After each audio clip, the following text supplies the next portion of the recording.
বিএনপির চেয়ারপারসন সাবেক প্রধানমন্ত্রী দেশনেত্রী বেগম খালেদা জিয়ার সুস্থতা কামনায় বায়েজিদ থানা ছাত্রদল ও ৫/৩ নং ওয়ার্ড ছাত্রদলের উদ্যোগে খতমে কোরআন, মিলাদ ও দোয়া মাহফিল অনুষ্ঠিত হয়েছে।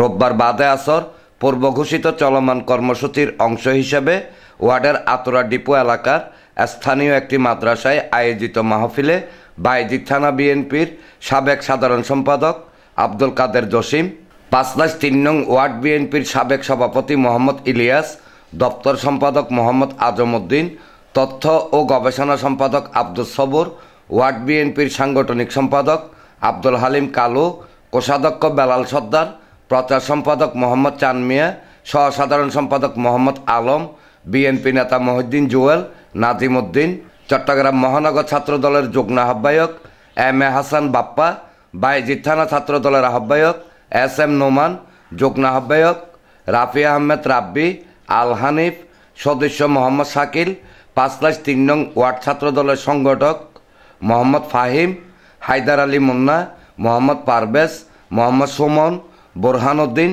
ইমাম হাসান ইমন, মোহাম্মদ সাইম, দিন ইসলাম, মোহাম্মদ তারেক, তৌসিফ, আশিক, মোহাম্মদ আরিফ, দিদার, নোমান সহ বিএনপি, যুবদল, ছাত্রদল, স্বেচ্ছাসেবক দলের নেতৃবৃন্দ উপস্থিত ছিলেন।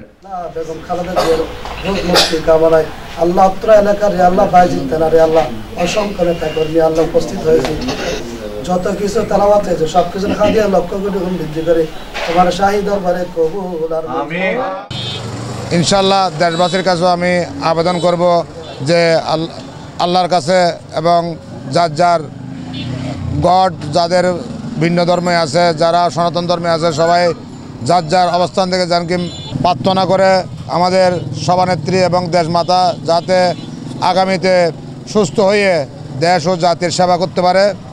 18 কোটি মানুষই দেশনেত্রী বেগম খালেদা জিয়ার জন্য দোয়া করছেন। সারা বাংলাদেশে আজকে একটাই টপিক, সেটা হচ্ছে যে দেশনেত্রী বেগম খালেদা জিয়া। আমরা বাংলা জাতীয়বাদী ছাত্রদলের পক্ষ থেকে ওনার আশু রোগ মুক্তি কামনা করি। আমাদের বাংলাদেশের 3বারের প্রধানমন্ত্রী বেগম খালেদা জিয়ার সুস্থতা কামনা করি এবং রাষ্ট্র পরিচালনায় আমরা চাই আমাদের দেশনেত্রী বেগম খালেদা জিয়া আমাদের মাঝে ফিরে আসুক।